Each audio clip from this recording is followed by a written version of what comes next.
Welcome to Chamber Corner. We're here at the New Middleton School, and I am Bill Woodard. Yes, you are.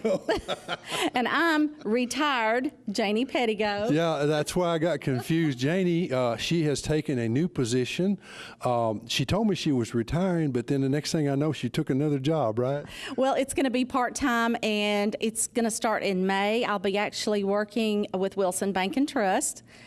Just 20 hours a week, so nothing full-time. Okay. So I got free time. Well, I'm helping you. Well, I'm so glad because that was one thing I was really worried about, so now I feel more relaxed that Janie's going to be with us a lot longer, I hope. Anyway, what are you going to be doing with Wilson Bank? Are you going to be working... Actually, I'm going to be working with Janie Kirby. She is the marketing director for the eastern region of the bank, which covers DeKalb. Well, it covers all those areas, but DeKalb, Putnam, Smith, and Trousdale counties. I'm the assistant marketing director, and I'll be coming to all the counties, so I'll be back to Smith County, and we're going to be planning some special events and some day trips, and I'll even go on some of the longer trips with Janie and help her plan some day-to-day activities in the banks. Okay, well, Wilson Bank, they're one of our good chamber members, and we always support them, so we're glad you found a place, a new home with them, and we're looking forward to seeing what you do there. Now, we've got a great show for you today. We are currently at the New Middleton School, like I said earlier, but we had several things that we went through. I know you did an interview with somebody with the coalition. Yes, I will be doing an interview shortly at the courthouse with Kim Cedar, who is no longer with Emmanuel House, although she is still on the board. But we're going to be talking about what her new role is with the Drug Coalition. Oh, okay. All right, so you've got that going. Then we've done several interviews, or we're going to do several interviews with the teachers here at the New Middleton School, talking about the education program. And what our point is this week is preparation. We're going to be talking to you about how you, sitting out there, no matter what your age is, with some of these initiatives that Tennessee, state of Tennessee has started, Reconnect Tennessee, if you don't have a college degree or if you want to get a skill, you can go to school for free. That's right, for free. And if you're a high school senior and you're graduating in Tennessee right now, they have a thing called Tennessee Promise, and you can go to college for, I think it's for 2 years, for free. Yes. And so you need to really listen to this program and find out what you can do to go ahead and do that, because there's a lot of people sitting out there. I'll bet you thought, well, I'd like to get that college degree, or I'd like to get that skill in computer programming or CNC maintenance or something like that, but I just don't have the money, or I just don't have the time. Well, the money problem part of that is taken care of now. All you got to do is come up with a time. And when somebody else is going to send you to school, sometimes you can come up with a time. I tell you what, that's an awesome opportunity that wasn't available in my time. It wasn't in your time either. So what a great way to get an education. Yeah, and so we want to talk about education today a little bit and show you some of the things that are available. And we thought we would go to the elementary school and just show you what your kids are learning and how advanced they are in a lot of things that they're doing. So first, we are going to go to the radio station, 104.1 The Ranch, and Mr. Dennis Banka is going to do an interview. That's exactly right. The conception and perception of what we do has changed so much over the last several years, but so many people still have that old school perception of what we are. But what we do is we get people trained in jobs in this area that are employable, that the community is demanding, the industry is demanding, that the business people are demanding, so that they can get in, they can get out in less than 2 years, some in a year, and then go to work. And that's the thing I like about what you're doing is you're not just getting degrees in A, B, and C. You're saying what jobs do these counties need? What jobs, what employees are here, what employees are coming, and you're getting people ready for those jobs so that they're coming out of your educational process and employable. That's exactly in right. their field. A lot of people are getting out of college and there are no jobs in that field. That is correct. If you look at the numbers, about 30% of people who start towards a bachelor's degree actually attain one. And out of that number, only half of those people actually use it for what it was intended for. Well, we keep up with the numbers. Right now, we're placing 85% of our students that complete our programs to work in the field of study that they have went to school for. So if they're a mechanic, they're working on cars. If they were a welder, welding, machining, nursing, you name it, and that's what we do. So we don't do the history and the art, and we're not a literature school. I took art in college, and nothing against art, but I don't use art a lot. I would be a starving artist if I was trying to make a living that way. But if you want to be a welder, guess what you're focusing on? Welding, nursing, and so on. And that's what we do, sets us apart, I believe, from any other school system. And even jobs like welding, the technology has really changed in the last 20, 30 years, and the demands for specialized welders, those sort of, whatever profession you're in, it's all based around computers or modern technology, or the specs change, and you guys are up to date on that stuff, right? Oh, yes, sir. Yes, sir. We've got up-to-date technology. A lot of the programs we have things that have just came out.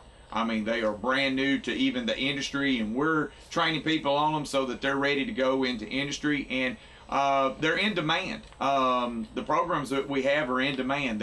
I've been out in the community, not only in Smith County, but in Trousdale, Smith, Sumner, Macon, and Wilson. And guess what? The employers, you go around, talk to them, they say, do you have a person ready?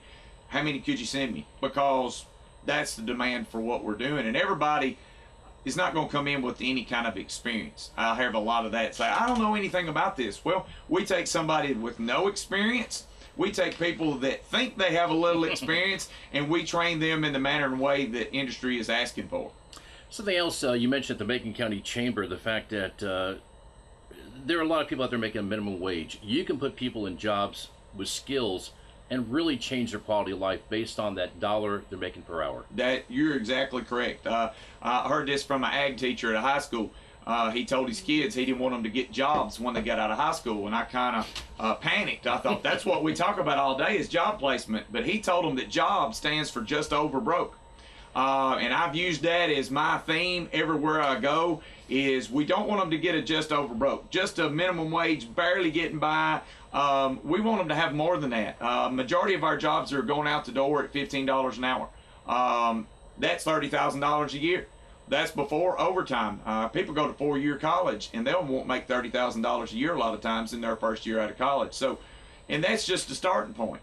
You know, everybody wants to be at the top of the ladder, but it just doesn't happen that way. But we can get them 2 or 3 rungs up the ladder and get them started towards, you know, a better life for themselves. And on the other side of that, they're not coming out of your program $60,000 to $100,000 in debt. Oh, you're exactly right. We don't even do student loans at our school. And you can't operate like that. You cannot. It's amazing how few people go through life and go through college that don't acquire some amount of debt in college. And most of our students leave our school and they don't know anybody. They don't know mom and daddy, granny, pa, whoever it might be. And now with Tennessee Promise that is being offered to our high school seniors that are graduating, they can come and they're guaranteed free tuition. As long as they follow the steps that they're told to, they can have free tuition. And that brings us to what the governor has now unveiled, is he's wanting to offer adults the exact same opportunity at the Tennessee Colleges of Applied Technology. A big event going on this Saturday, March 28th, and of course I'm talking about free hot dogs.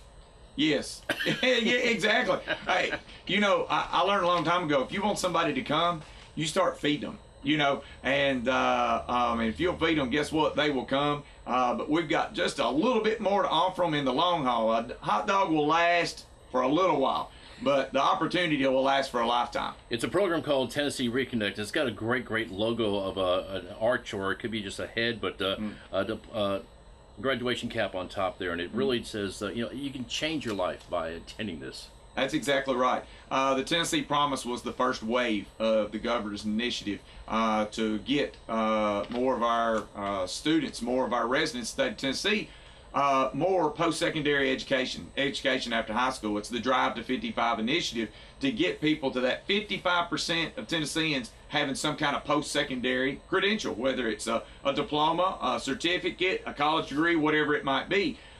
We have 27 across the state of Tennessee, so we're well spread out as part of the Tennessee Board of Regents. This Tennessee Reconnect is going to make sure that the adult that's out there, an adult as defined by FAFSA, it's anyone that's 24 years or older, is considered an independent adult. They could be considered independent adult under the age 24 if they're already married, have kids. They can already be considered an independent adult, and it's guaranteeing them free tuition. I mean, it's an amazing thing. I mean, free tuition. Our vice chancellor spoke, heard him speak just a couple of weeks ago. He said, when I started in the system, ever how many years ago it was, he said, they didn't charge tuition then. He said, we're going right back. You know, and it gives a person a good opportunity, because I find the number one reason most people don't want to go, or not that they don't want to go, don't try to go. They look like they get in their wallet like I do. They see a lot of ones in there. Yep. They go, ooh, I can't afford that. Well, this takes that obstacle out of the way, and we're having the opportunity Saturday. They can come down and tour our campus, look at every program. I'm not putting them in a program. They're the one that chooses the program. They find their interest, their skill, and what we'll do is we'll help them fill out their FAFSA. They'll bring in their tax return. If they filed one this year, needed to, they can bring that down. We don't charge them one thing to do that. We'll help them with it, get them toured around, and get them on the process to get an educated. Now, this program is something, and I'm assuming besides the dollar thing that people are afraid of, change. People are afraid of change. I mean, this is it takes a lot to have a job and a paycheck to say, as a young person, there's more. I mean, that's a thing you have to have a conversation with yourself about, That's your right. parents and your spouse, your friends. But yeah, change is good. I mean, and I say this because I graduated high school in '79. A lot of the jobs that were available in college classes, those jobs are gone. They right. don't exist anymore. Technology has changed. I didn't get my first computer until I was married. So Right. things have really changed a lot. I can still remember the Commodore 64 when it came out. So we're getting a little old to show our age a little bit. Type run a lot. Exactly. But people don't. And trust me, I see people, they come in and talk to me, they're wanting to enroll. And I hear this from adults a lot. I've been out of high school a long time. And they think because they've been out of high school a long time and they've not sat in a class setting that they are afraid that they won't be successful. It is their maturity, their life experience, them having those pitfalls in life that makes them a better student, because they're going to work even harder than maybe a young person does sometimes, because they've got a little maturity. They know this is my opportunity and they seize it. And we're very blessed with all the adults that come to our school. And something else you talked about, no English and math. There's no term papers or thesis. That's exactly. Those are the things people fear, writing papers and those sort of things. I do too. I get nervous every time they ask me to make a presentation, put one together. I'm checking all my spelling. But yes, that's exactly right. The things they're going to do are going to pertain specifically to their program. And our teachers are there. It's not like the traditional class setting where they are standing up and they're talking to you all day long. You're going to get some lecture and you're going to do some book work, but you're actually hands-on doing the actual things that you're learning. And that's what really drives it home. That's what makes it more, I guess, stick a little bit better. That's the way my dad taught me when he was teaching me something as a kid. He would tell me how it was done. He would show me how it was done, and then I would do it. That's what we do at our school. I think I remember correctly at the Macon County Chamber, you talked about you had some students that were enrolled in school but also working in the field. That is correct. After a person is about halfway through our curriculum, we do something called co-op, and everything but our nursing program. Nursing's a different animal altogether. They've got their hands full there. And they can go to work in the field of study. Industry's calling all the time. They say, you got somebody ready. They're willing to co-op. They go to work 4 days a week. They come to school 1 day a week, and guess what? They get paid for that. There's a couple of young men out of Westmoreland High School that went into machine tool technology. They had a little background in it in high school. They had some machining and some things, so that kind of gave them a little bit of a leg up. But they started last September. Well, they're already working. Okay, they started at $14 an hour at a place in Hendersonville because they're Westmoreland. It was just a natural flow for them. Well, that doubled their income in 1 day. I've talked to these boys, they're bouncing off the roof because they can't believe just exactly how much of a change this has made. And they're just starting out. They're not even done. So by the time they graduate, they're probably going to go up $5 an hour. And it's easier to get a job if you're already working at a place. That's exactly right. With that business, or if you're going to go to another business of the same industry, if you're employed, you have experience, you have a good work record, you're employable. That's exactly right. What I tell students when they come to us, when I do an orientation, is every day you're interviewing for your job. Even at school, every day you're interviewing for your job. So show up on time, show up ready to work, show up every day, put your effort to it, work, treat school like a job, treat it like you're working. And guess what? That instructor, yes, they're going to call them and they're going to say, hey, can you send me some people to interview? Well, the guy that's over here halfway coming is not going to probably be sent because they're not going to feel comfortable.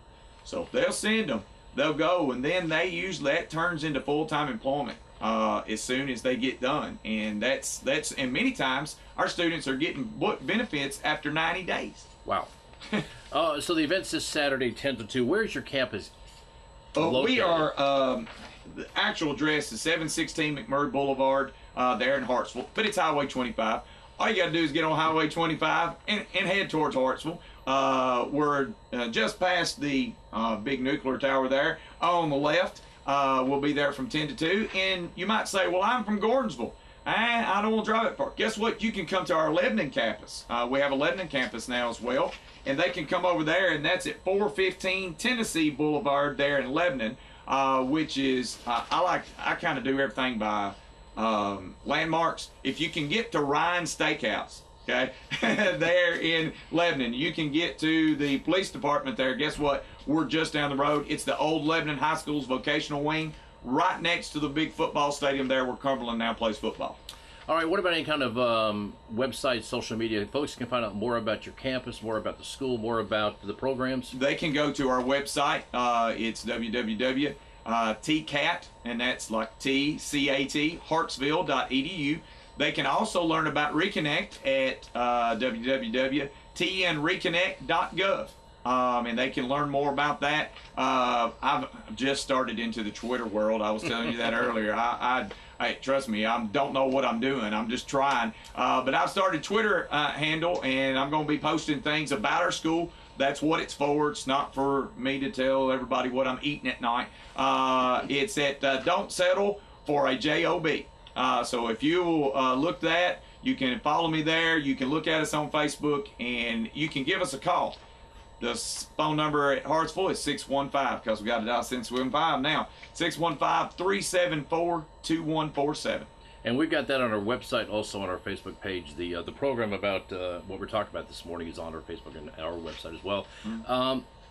No obligation. If you show up Saturday, you're just curious. That's exactly. You want to find out a little bit more. Good thing about us is we're a small school as far as what big colleges would consider. And so we treat people with, I don't know, the down-home approach way, I guess is the best way to look at it.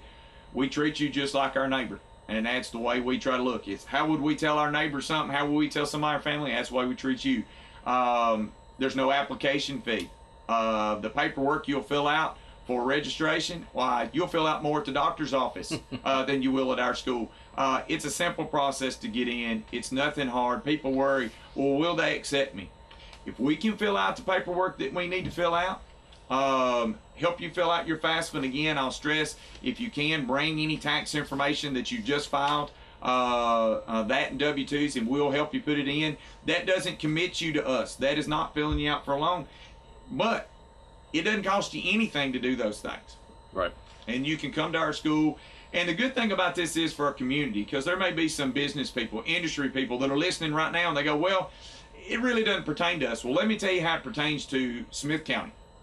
When our Smith Countyans, when they get more training and they make a better wage, they spend more money. That creates more tax base. And the more tax base, it only improves the interior of Smith County, your school systems, all the services that can be offered. It's only a benefit. And we're part of that. We're one of the best kept secrets in this area is the school over here in Hartsville. Something you talked about earlier, you have an art degree, and there's been proof of this. The more you learn, the more you appreciate things. That's exactly right. And the more educated you become in your field, the more you appreciate other fields. It's a domino secular thing where people, learning just enhances your quality of life, and it's also a great lesson to pass down to your children. That's exactly right. You know, I know enough to be dangerous about every program there. I'm not a welder. The welders love to see me come because they want me to try to weld, and that would be disastrous at best. Then you've got our machining and all those things. I've learned to appreciate the art and skill that these individuals have. When I go into high schools, a lot of times I'll tell them, say, now you might want to buddy up with the person who's going to be a mechanic, because someday you're going to need that individual. That, I mean, it's amazing the things that they do, the training that they receive. And, you know, when a person comes back as an adult and we see them walk across and they get their diploma and they're ready to go to work and they're going to work, that sense of pride, and you see their children out in the audience and their sense of pride that their mother or their father has went and completed school, not only does that benefit the mother or father, it benefits that kid. That child of theirs sees, if mama and daddy can do this at their age, I will be able to do this. And that keeps that cycle going. And that child is more likely to pursue education and training after high school if their parents do that. And it's a very good thing for them to do. Something else too is, I mean, you've been talking about welding. People don't realize the number of different jobs that are available, or whatever skill you learn. There are so many different avenues, and day to day, if you're in high school, you don't realize all the jobs that are out there and the variety of jobs within an individual field. It's incredible. It is. I've been at Gordonsville High School as well, Smith County High School.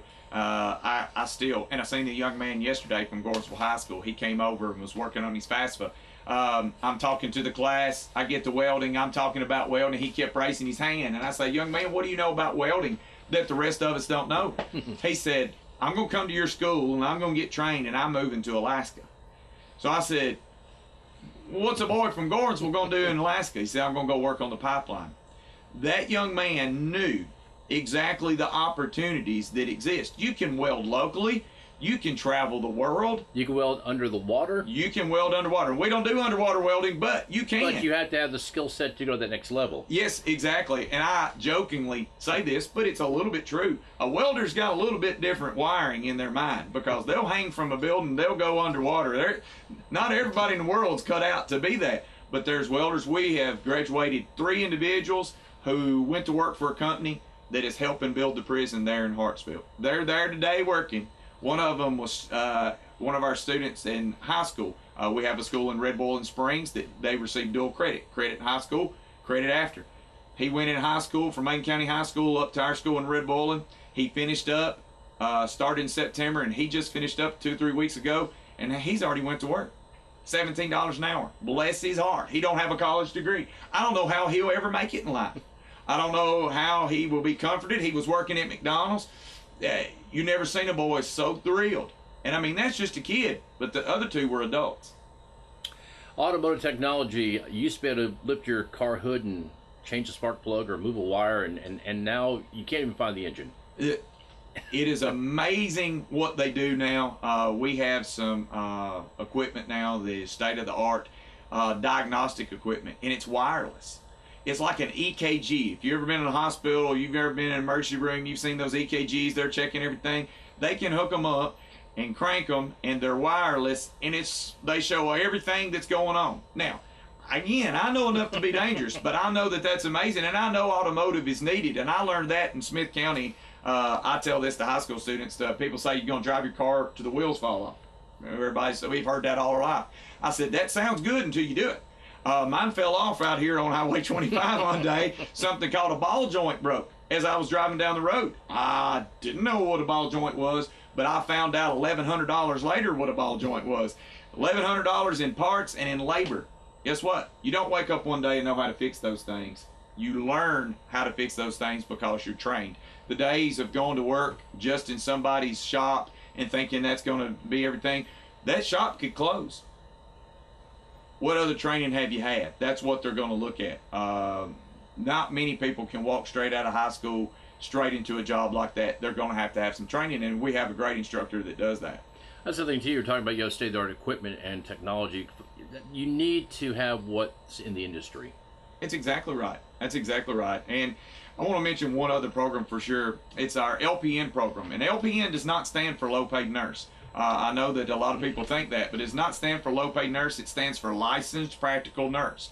And there is a misconception and perception out there that nobody's hiring LPNs. If that's true, then people are calling us wanting to find out about how they can contact our LPNs that are graduating, because there is a need. You can go to the nursing homes, you can go to home health, you can go to doctor's offices, and they're there.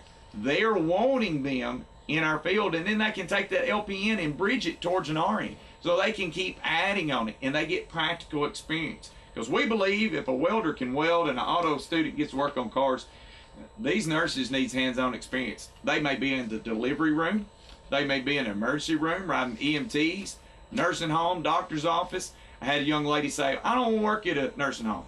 First day of school, I don't want to work at a nursing home. When she graduated, you know what job she had already taken? Nursing home. Nursing home. I said, honey, you told me you didn't want to work in a nursing home. She says, I love those old people. She said, I relate to them. She said, they're so kind. You know, everybody's got a different purpose within that field. And guess what? They are needing people in that field. And a lot of people think, well, if I can't be an RN, then I just, you know, I can't reach my potential. I failed. No, you just got a different route. Just got a different route. We see people all the time.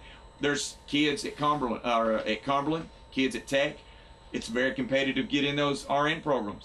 We see a lot of them come to us. They make great students. They go out, and you know, the next time they apply for an RN program, what happens? They get in.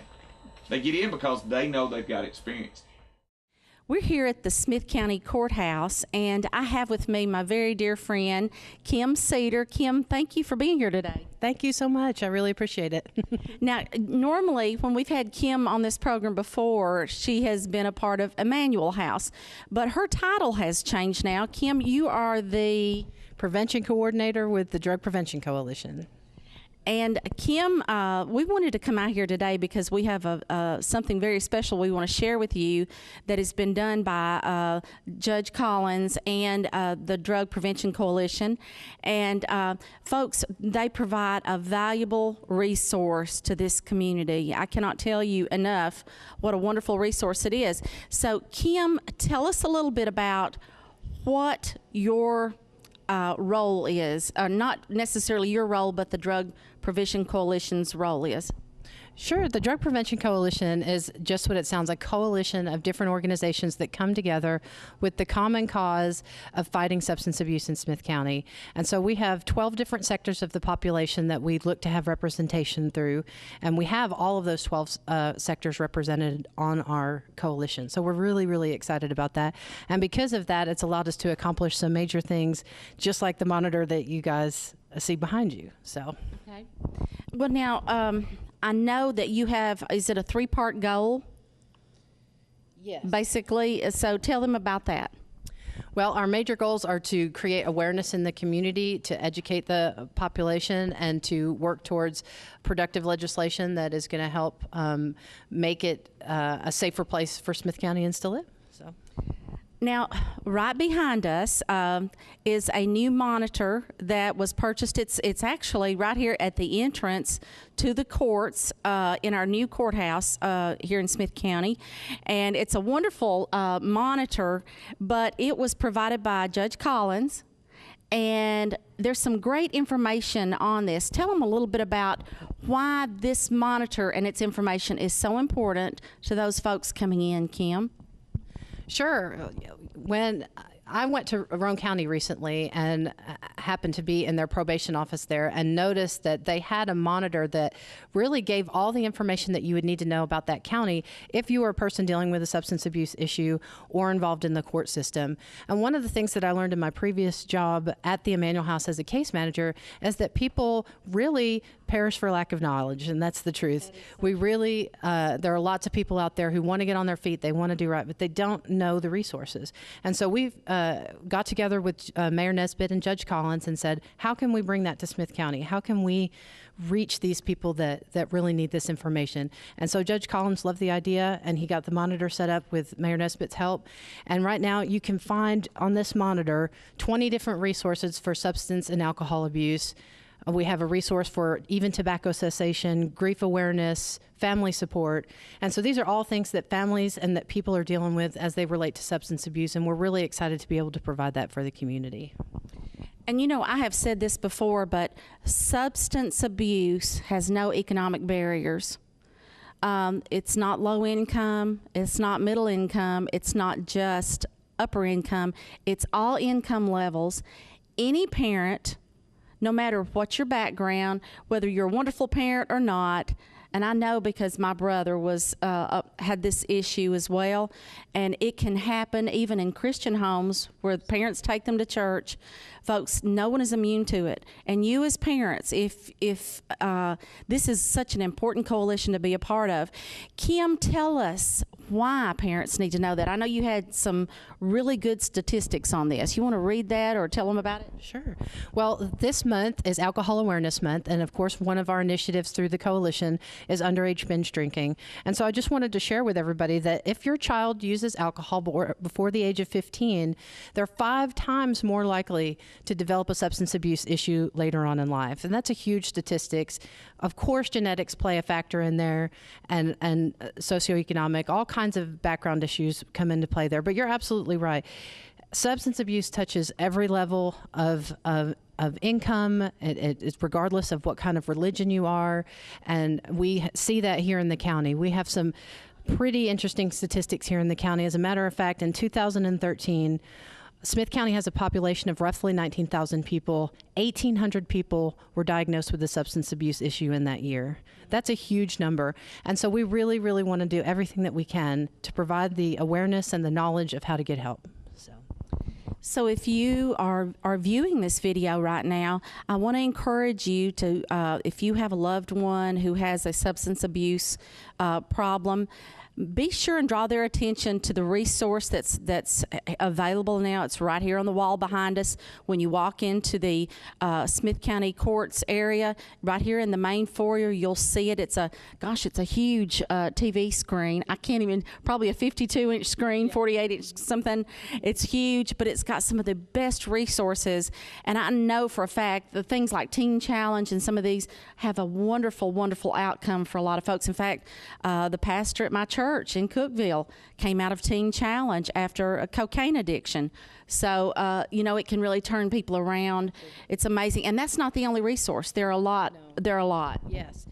We have resources for recovery meetings, and some of you may be familiar with Alcoholics Anonymous. We also have faith-based recovery. We have 3 different groups that are available here in Smith County for faith-based recovery. There's several different treatment centers out there, and we're still looking for more resource information. So if you had that, please be sure to contact us at the Coalition. We'd love to include it on our slide. But we're also including information like transitional living facilities like the Emmanuel House, like the Brooks House in Lebanon, places where people can go when they need to get help. So, and also mental health services, because we know that a lot of times with addiction, we have depression, we have anxiety, we have co-occurring disorders that are very important to be addressed as well. So, and I will say this, in my brother's situation with his substance abuse, he actually had a head injury playing football in high school. Many times, severe injuries like that, they try to self-medicate with alcohol, as my brother did, and this can lead to that. Now, if you want more information on the Smith County Drug Coalition, Kim, what's the number they need to call, or do you know what it is? I don't off the top of my head. I'm sorry. I was just looking for that number. Actually, it's up here on the slide. It's going to be 588-1622. So I'm glad we have that information on the slide. But please do give us a call if you'd like more information. We're located in the Turner Building right at the end of the hallway past the mayor's office. So we'd love to see you. Please come and get some lock boxes, some medical disposal kits. We have all those things available to you if you're interested. So we would just love to see you and shake your hand. And Kim, also, while we're here, I will say this, the the drop box for old medicines is right here in the courthouse, in the sheriff's department rather, which is right at the end of the courthouse. So when you walk in, go right, and it's available anytime. So just drop your old medications off, and that way they won't be around the house for something to happen. But when do you have your meetings? We have the meetings on the second Wednesday of the month at 8:30 to from 8:30 to 9:30, and just wanted. Morning? Yes, and there is also a Dropbox location at the Carthage Police Department as well. So. Well, Kim, it's always a pleasure to see you. Thank you so much for being with us today. Alrighty. We're here at the New Middleton School, and this is my wife, Susie Woodard. She's the principal here, and we're doing a program with the Chamber today about education in Smith County, and you're going to be hearing about college courses and Reconnect Tennessee and a lot of things that are going on in the school program, but we wanted you to see what was happening in an elementary school. So, Susie, would you tell us a little bit about your elementary school? Well, I think that I have a very wonderful elementary school, New Middleton. I've been here for 7 years. It's been enjoyable. I have wonderful students, wonderful teachers.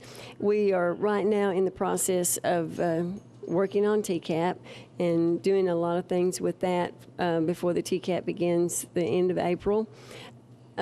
We are working on a Tennessee program, as I think maybe one of my other teachers will be talking about later. And then my pre-K, they are doing a space ship program.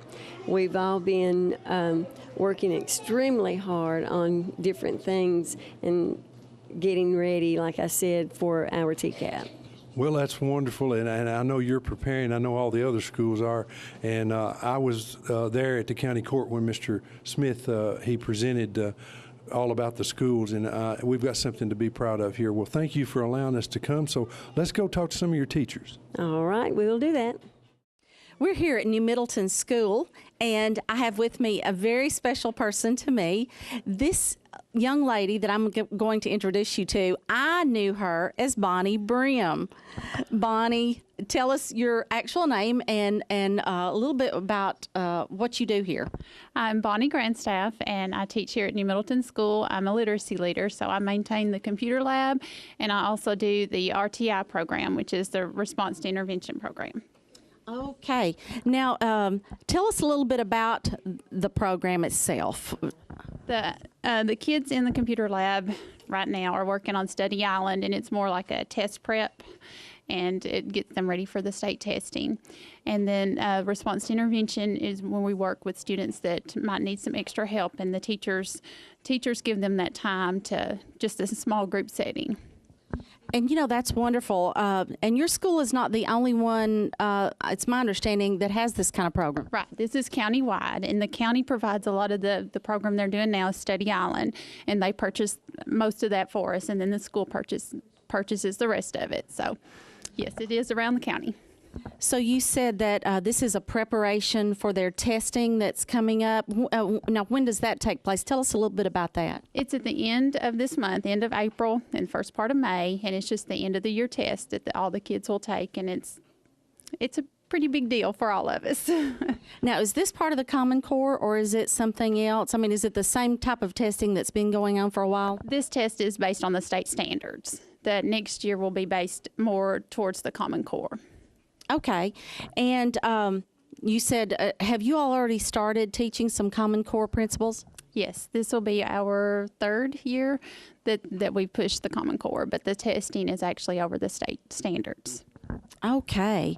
I tell you what, this brings back a lot of memories coming to New Middleton School. I can remember back in the early 80s, like 83, 84, 85, 86, when I used to come out here doing 4-H clubs, and it's sad now that I'm retired. It's sort of sad to see it, but it also brings back great memories. And seeing you, Bonnie, it's just such a joy, and your smile, and it's just a joy to see you again. I'm so glad that you all allowed us to come out here. I know we've got some more things that we're going to be talking about. Is there anything else you'd like to share with us about this program? No, we just appreciate you coming in and enjoy the school. Well, we appreciate what all of our teachers here in Smith County do and what you do, and I can see from looking around at the children that what a wonderful thing that they can learn these skills for testing on computers. I didn't even have computer classes in college. That's telling a lot about my age right there, but anyway. I didn't have much either, so. Well, that makes me feel so much better. But anyway, well, thank you so much, Bonnie, for having us today. Thank you. Well, I am here with another of my former 4-H students, the former Miss Rachel Hawkins, and now you are? I am Miss Rachel Alvis. And Rachel is one of the teachers. She is a preschool teacher here at the New Middleton School, and they had a really interesting experience today. They went to outer space. What did you do in outer space, Rachel? We went to outer space today in a space bubble, and we talked about all of the planets. We got to visit each and every one, and then we made it safely back to Earth. Well, now I noticed that you've got all these wonderful books that the children would have to go by to talk about the planets. Tell us a little bit about how you shared about the outer space with the kids. Okay, we took this book right here where it's talking about the 8 spinning planets, the very first one, and we read each one about each different planet and their colors and what happens on their planet and what goes on, if there's life there or if there isn't any life there. And most of the boys and girls were really excited, and their favorite planet was Jupiter. They want to go back to Jupiter again. But when they come back to Earth, they were even more excited.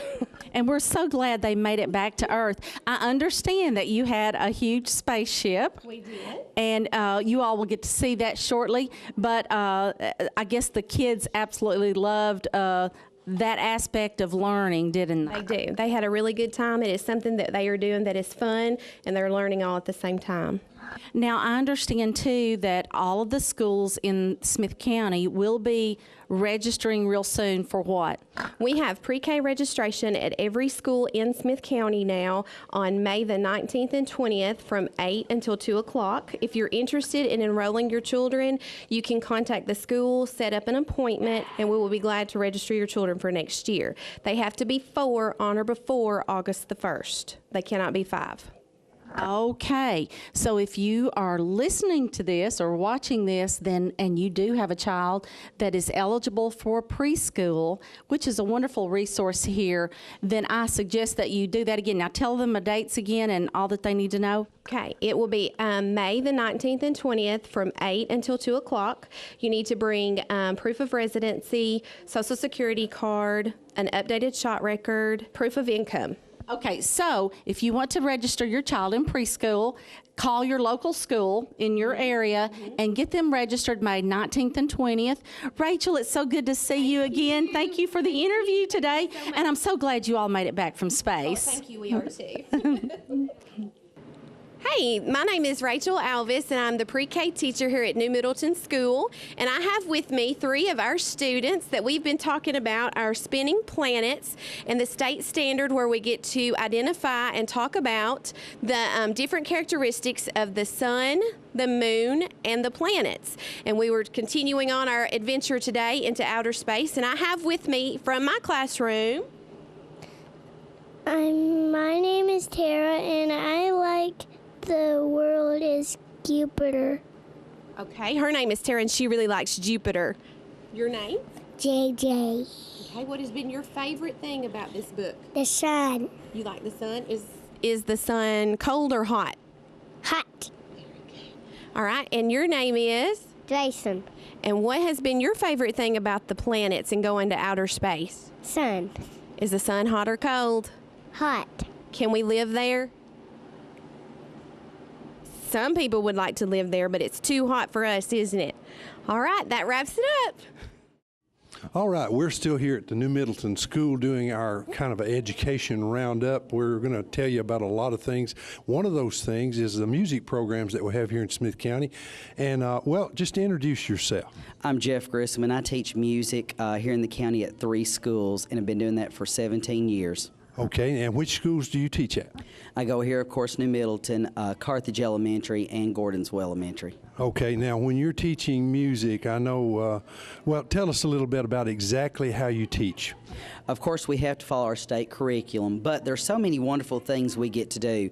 We learn a little bit about instruments, we do singing, and then we oftentimes get to do programs that go into other areas, such as right now, we're doing a Tennessee program. And we get to cross over into the social studies curriculum and kind of reinforce that, but have a lot of fun doing it at the same time. Okay, well now what grade range are you teaching? Pre-K through 8 is the grades I have to teach. The Tennessee program, just to give you an example, it focuses on only 3rd and 4th grades. Okay, well, when you're talking about pre-K through 8, that's a pretty wide range. Do you have all of them in the same program, or do you have like individual programs for them? I kind of think of this program as going up steps or rungs of a ladder. Of course, each year builds off another one. So what you're doing in pre-K and kindergarten will not be the same as 1st grade. And hopefully by the time they leave us, they have a good base in music for high school or other things. Well, now, about 40 years ago or longer, when I was in school, they used to call what they said a holistic approach, which I know things have changed now. It's cross-curriculum or something like that. And what you're basically doing, you're taking a music program and you're actually teaching some science and some math. Am I correct in that? One of our standards, of course, we have several standards in each grade that we have to cover in music, but one of them actually can cross over into other areas. So to me, that's really fun, such as the Tennessee program, we're hitting social studies. But then in the early part of the year, in the upper grades, we cover science areas. Like we talk about vibrations and things that have to deal with music and the physics side of it. So we get to dip into other areas and reinforce them, but at the same time do it with music. I see. Okay, well, we're going to try to get some footage and see what little example of what you're doing. But thank you very much for talking with us today. Thank you for having me. Wow, Bill, this has been a great day, hasn't it? Oh, it certainly has. I've enjoyed it, and especially learning some of the things we have. And we've been at a lot of places, but we're ending up here in the principal's office. Well, not exactly the principal's office, in the office. Oh, I'm pretty comfortable here. I spent a lot of time in it when I was younger, sitting in the outside watching, wondering what was going to happen. Oh, I know. And I was always so scared if they called my name and said, come to the office or something. I was always afraid that it would be to the principal's office for some reason. But anyway, we've got a lot of things. In closing today, we want to talk about, I know that my FCE clubs, listen at me, I'm retired. They're not my FCE clubs anymore. Excuse me. They still love you, though. And I still love them. The Carthage FCE Club will be having, and some of you this may be past the time when you're watching this, but on April 10th, Friday, April 10th, the Carthage FCE Club is having a yard and bake sale over at the Ag Center from 7 a.m. until 4 p.m. So you want to go out there. They have some great items up for auction at that. So, I mean, tickets to Dollywood and various things. So you really want to go out there for that. Well, that same day at noon, the Bridging the Gap group is meeting, and if a lot of people don't, if you don't know what that is, that's basically a group of churches here that have gotten together, and they just basically meet to talk with folks that are in the court system that feel like that possibly that might be a help to them, you know, because there's people out there that sometimes they just can't get over a drug issue with them by themselves or something like that, and they're there just to talk, no condemnation, no judgment or anything like that. And Judge Michael Collins is the one that's supporting this. He supplies the lunch every day, and so noon at the Chamber of Commerce, Bridging the Gap. Okay, and that's April 10th. Then on the 13th of April and May 4th, of course, the backpack program will be packing those backpacks. April 17th is Coffee Conversations with Representative Terry Lynn Weaver at 7:30 at the Chamber. And then the Historical Society and Genealogical, 6 p.m. at the Heritage Museum. And they've got Andy Reed, this third, his nickname is Tip, and he's going to share info and display about a collection of Native American artifacts from the early groups here in Smith County. And Mr. Reed is, of course, Mr. Andy Reed was the founder of the newspaper. So it's, you know, these people that have Smith County roots, they keep coming back and helping us. Well, we just can't help it. Okay, Saturday, April 25th, the annual volunteer run, 5K and 10K fun run. So if you're one of those wonderful runners that I wish I could do that. But anyway, this benefits the Rock City Rome Fire Department, Volunteer Fire Department. If you would like more information, you can call them at 735-1377. And I can't say enough good things about the volunteer fire departments here locally. Those guys down at Rock City, they do a great job for their area, and there's just a lot of wonderful fire departments out there. And when they have a fundraiser, try to go out and support them, because those guys, one day they might save your life, and that literally they might one day save your life. Also, there's a rundown 5K and 1 mile fun run at DeKalb West Elementary in Liberty. And if you want to go by there, that's something to do in the area, and it benefits the Down syndrome awareness and benefit race. Yeah, that's great. And also on the 26th, the next day, is the Smith County Blue Ribbon Fair from 12:30 to 3:30 at Kids Central Park in Carthage, and this is a child abuse prevention and awareness event. And then you've got something big coming up on April 30th. Yeah, our chamber banquet is there, and it's for members, but you know what? You can join. The Chamber of Commerce is open to have any individual. They can join the Chamber of Commerce as an individual. If you're interested in what's going on in Smith County economically, educationally, or any other way, tourism, industry, anything that you are interested in, if you want to become a part of the Chamber of Commerce and help us to make Smith County a better place, that's what it's all about. Smith County is a wonderful place to live, but it takes all of us working together to do that, and that's what we're trying to do. We've got great mayors, we've got great people in politics here.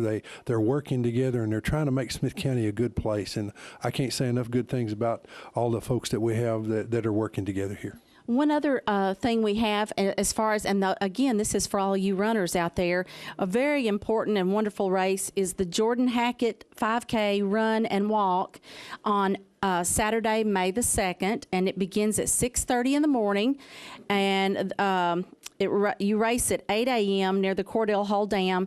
Rain or shine, the proceeds here help the Ronald McDonald House and the Vanderbilt Children's Hospital with scholarships and other needs. What a wonderful thing. Oh, yeah, it's wonderful. And then here's something that I'm really excited about.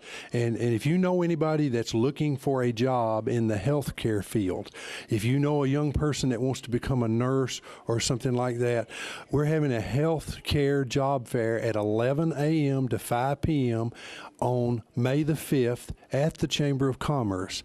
Now, Jennifer Rigsby with Kindred Healthcare is the one that's taking care of getting a lot of that set up, but the career coach from the state of Tennessee is going to be there, so they can handle the whole thing.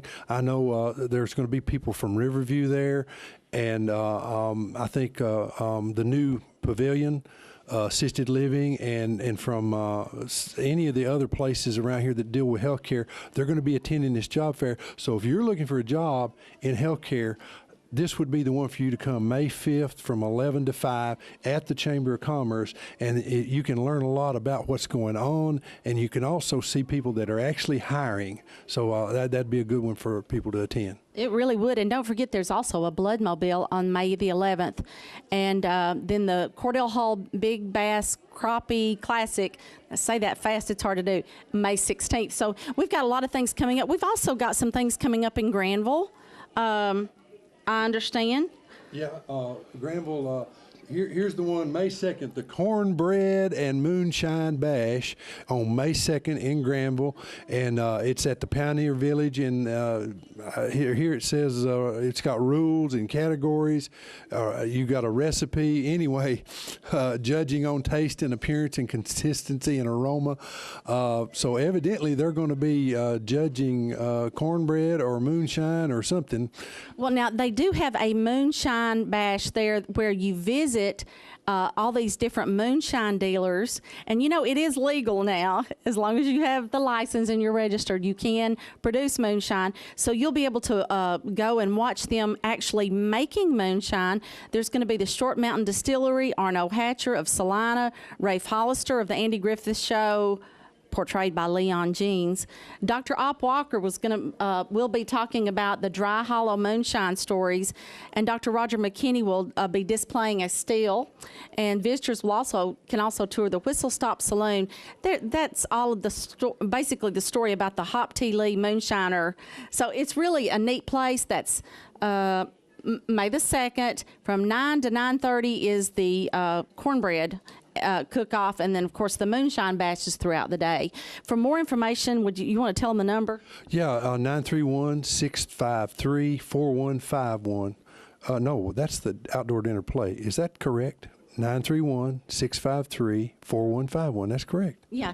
Journey to the Promised Land outdoor dinner play, you can also register for. That's April the 30th, May 1st, and May 2nd. That number is actually the general store number, so they can get their tickets or get more information about any event that happens at Granville. And you know, they serve lunch there. I went there today and had lunch. On Wednesdays, they have a meat and three type thing, and today it was pork chops, and it's really good. So it's a good place to go and eat if you're near Granville. On a Wednesday, well, any day. They serve every day. Well, Wednesday through Saturday, isn't it? Wednesday through Saturday, and I think the store is open. I'm not sure. I know they're open Wednesday through Saturday, and they do have the meal on Wednesday. And then let's see, Uncle Jimmy Thompson Bluegrass Festival, May the 23rd. And they've got several guys there. One Way Out, Evergreen Cloggers, the Bilbrys. Uncle Jimmy Thompson Award will be presented by Ron Bilbrey, and then Sugar Ridge is going to be there. And then at 1 o'clock again, Evergreen Cloggers. I love saying that, don't you? And then 1:30, One Way Out, and then the Bilbrys again, and then Sugar Ridge, and then at 4:15, John Tomlin and Company. And this is a real good show. It's the Pruitt Stage, May 25th, Saturday, again, Sutton Homestead. So if you want to hear some good bluegrass, this is the place to be. And you know, Bill, that takes place during their Granville Heritage Day, which is, of course, May the 23rd from 9 until 5. And they have got something going on all day. Parking is $5. And it's all about the Roaring Twenties. Memories of the Roaring Twenties is their theme. Yeah, and if you look at this, they've got stuff going on from 11 to 7 that night. And at 7 that night, they tape the Sutton Old Time Music Hour with John Tomlin and Company. And, of course, they got dinner at 6:30 and dinner at 5. So if you want to eat and listen to music, that's the place to be. Right, and that same number works for all this. By the way, if antiques are your thing, antique farming implements, there is going to be on that same day from 10 until 4 a antique tractor and engine show. Again, that's 10 to 4. Hicks Brothers Tractor Service is sponsoring this, and the show is going to honor Ricky Haskins this year, and they're going to give away special awards to tractors and engines, and everyone's welcome to exhibit. The parade starts at 2 o'clock with awards at 3, and that's going to be right there in Granville. So come on out to the 17th Annual Granville Heritage Day. And if you don't want to try to remember all these numbers and stuff, just go to our website, smithcountychamber.org, and you can pick all of it up. One last thing, we have the new county maps in. This is the 911 map, and it's a little larger than the other one I'm going to show you. And we want to thank the EMS folks, Mr. Ricky Slack, and the 911 folks, the 911 board, for providing this map for us. They pay for these maps for us, and it is a accurate, up-to-date map of the roads in Smith County. It also has points of interest, and there's a lot of other good information on it. And so if you need one of these, you can come by the chamber. I've also dropped them off at the mayor's office and several of the offices, so you can get those maps. And then we have another map here. Some of these folks, like Heartland, have been gracious enough to pay and present this map to you, and it's another map that we have of Smith County. Has a little different information on it, but it's all up to date, current as of last month. I tell you what, the new map, it even has the small roads that aren't on the major maps. That's what I like about it so well, Bill. But anyway, well, I think school's out. Can we go home? I believe we can go home because I see the kids there leaving, and I'll tell you one thing: it is exciting. These children are being taught well. We have good teachers in this county. We have good schools in this county, and they're learning a lot of good things. And I'm just proud that we can be a part of it. And Mr. Barry Smith, you're doing a good job. Mr. Lewis, you did a good job before him, and somebody's going to keep doing a good job here in Smith County. And we sure do thank our teachers and all those who are in the education system. And, well, Bill, it's been a great day. Let's do a fist bump. All right. Call it quits. See y'all later.